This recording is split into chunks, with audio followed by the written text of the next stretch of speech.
আসসালামু আলাইকুম ওয়া রাহমাতুল্লাহি ওয়া বারাকাতুহু। প্রিয় মুসলিম ভাই ও বোনেরা, আজ আপনাদের সামনে তুলে ধরব রোজার ইতিহাস, কিভাবে রোজা আমাদের মাঝে আসলো। আল্লাহ তাবারক ওয়া তাআলা কোরআনুল কারীমে ইরশাদ করেছেন, আউযু বিল্লাহি মিনাশ শাইতানির রাজীম, বিসমিল্লাহির রহমানির রহিম। ইয়া আইয়ুহাল্লাযীনা আমানু কুতিবা আলাইকুমুস সিয়াম কামা কুতিবা আলাল্লাযীনা মিন ক্বাবলিকুম। আল্লাহ তাবারক ওয়া তাআলা কোরআনুল কারীমে ইরশাদ করেছেন, হে ঈমানদারগণ, তোমাদের জন্য রোজাকে ফরজ করে দেওয়া হয়েছে যেমনি ভাবে তোমাদের পূর্ববর্তীদের উপর ফরজ ছিল। তাহলে বোঝা গেল রোজাটা শুধু কেবল আমাদের উপরই ফরজ নয়, আমাদের পূর্বে যারা ছিলেন তাদের জন্য আল্লাহ পাক রোজাকে দিয়েছিলেন। পার্থক্য সময়টার শুধু পার্থক্য, প্রত্যেক যুগে প্রত্যেক কালে প্রত্যেক নবী রাসূলগণের উপর আল্লাহ পাক রোজার ব্যবস্থা রেখেছিলেন। এই জন্য আল্লাহ তাআলা বলছেন, কামা কুতিবা আলাল্লাযীনা মিন ক্বাবলিকুম, যেমনি ভাবে তোমাদের পূর্ববর্তীদের উপর ফরজ করা হয়েছিল।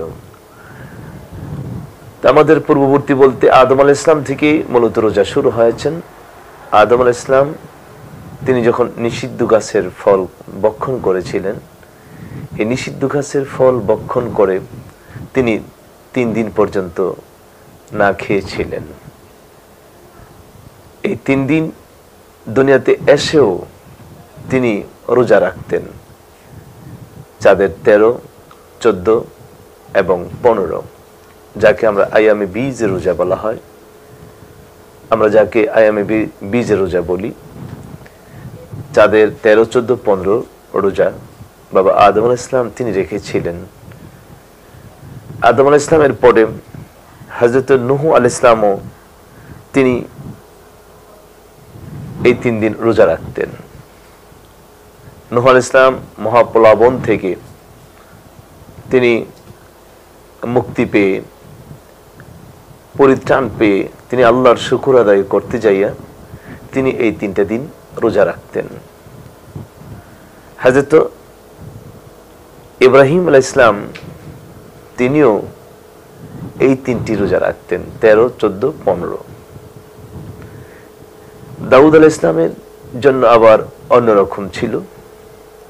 হযরত দাউদ আলাইহিস সালাম তিনি অর্ধ বছর রোজা রাখতেন, যে রোজাটাকে রাসূল সাল্লাল্লাহু আলাইহি ওয়াসাল্লাম বলছেন তিনি অত্যন্ত সুন্দর এবং শ্রেষ্ঠতম রোজা রাখতেন, দাউদ নবী রোজা।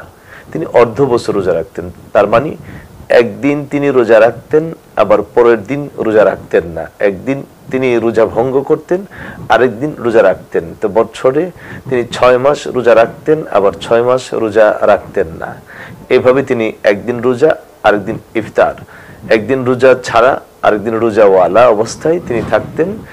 এভাবে তিনি রোজা রাখতেন। তার রোজাটাকে রাসূল সাল্লাল্লাহু আলাইহি ওয়াসাল্লাম বলছেন খুব সুন্দর, এবং তিনি শ্রেষ্ঠ রোজা রাখতেন। একদিন রোজা রাখতেন, আরেকদিন রোজা ছাড়া থাকতেন। তো দাউদ আলাইহিস সালামের উপর এভাবে রোজাটা পালন ছিল। সুলাইমান আলাইহিস সালাম তিনি প্রতি মাসে 9টি রোজা রাখতেন। সুলাইমান নবী 9টি রোজা রাখতেন। প্রথম 10 দিন 3টি রোজা, দ্বিতীয় 10 দিন 3টি রোজা, আবার তৃতীয় 10 দিন 3টি রোজা। এভাবে সুলাইমান আলাইহিস সালাম তিনি 9টি রোজা রাখতেন। হযরত ঈসা নবী রোজা পালন করতেন। ঈসা আলাইহিস সালাম রোজাটা কয়েক রকম ছিল। তিনি কোনো পাখি বা পাখির গোশত বা প্রাণীর কোনো গোশত খাইতেন না, তখন এটা তার রোজা হতো। ঈসা আলাইহিস সালামের উপর আবার 40 দিন রোজাকে আল্লাহ পাক ফরজ করেছিলেন। ঈসাইরা খ্রিস্টানরা 40 দিন রোজা রাখতেন, কিন্তু পরবর্তীতে তারা যখন গ্রীষ্মকালে রোজা আসতো তখন তারা তাদের মনিচ্ছা মতো গ্রীষ্মের রোজাকে তারা শীতকালে নিয়ে আসতেন। অর্থাৎ বড়দিন যে রোজাগুলো আসতো তখন এই রোজাগুলো তারা রাখতেন না, তারা নিজেদের মতো করে ছোট দিনে তারা রোজা রাখতেন। এই হিসাবে 40-এর সাথে তারা আরো কাফারা স্বরূপ আরো 10টি রোজা রাখতেন, তাহলে মোট তারা 50টি রোজা রাখতেন। এরকম ভাবে খ্রিস্টানরা রোজা রাখতেন। মরিয়ম আলাইহিস সালামের রোজাটা ছিল, তিনি কথা বলতেন না, তার কথা না বলাটাই হচ্ছে রোজা। তিনি বলতেন, তাকে যখন প্রশ্ন করা হয়েছিল যে তোমার কুলে কোন সন্তান, কে সে, তার পিতৃ পরিচয় কি, তো মরিয়ম ইসলাম ইশারা দিয়ে বলতেন ইন্নি সাইমা, আমি রোজাধার, সুতরাং আমি কিছুই বলবো না। তার মানে কথা না বলাটাই ছিল মরিয়মের জন্য রোজা। এমনি ভাবে মুসা আলাইহিস সালাম রোজা রাখতেন, বা মুসা আলাইহিস সালামের অনুসারীরা তাদের জন্য রোজা ছিল আশুরার রোজা, তারা পালন করতেন। এই আশুরার রোজাটা তারা পালন করতেন, আর এই দিনটাই তাদের জন্য আশুরার রোজা হিসাবে তারা কর্তব্য মনে করে এই দিনটাকে, যারা মুসা আলাইহিস সালামের অনুসারী ইহুদিরা, তারা এই দিনটাকে ফরজ মনে করে রোজা পালন করতেন। আমাদের নবী সাল্লাল্লাহু তাআলা আলাইহি ওয়াসাল্লামের উপর রমজান শরীফ আসার আগে মুহররম মাসে এই আশুরা রোজাটা তিনি আমল করতেন বা পালন করতেন।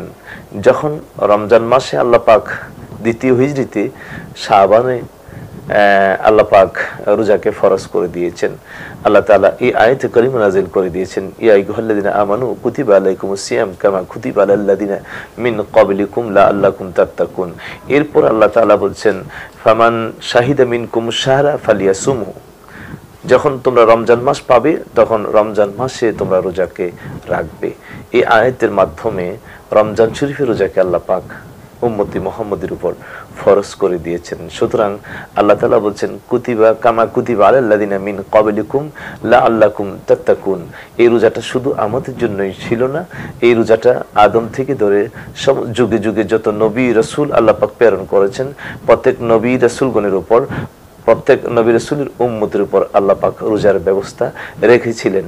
উদ্দেশ্য একটাই, লাআল্লাকুম তাত্তাকুন, যাতে করে তারা পরহেজগারিতা অবলম্বন করতে পারে, নিজেকে সংযত করতে পারে, নিজেকে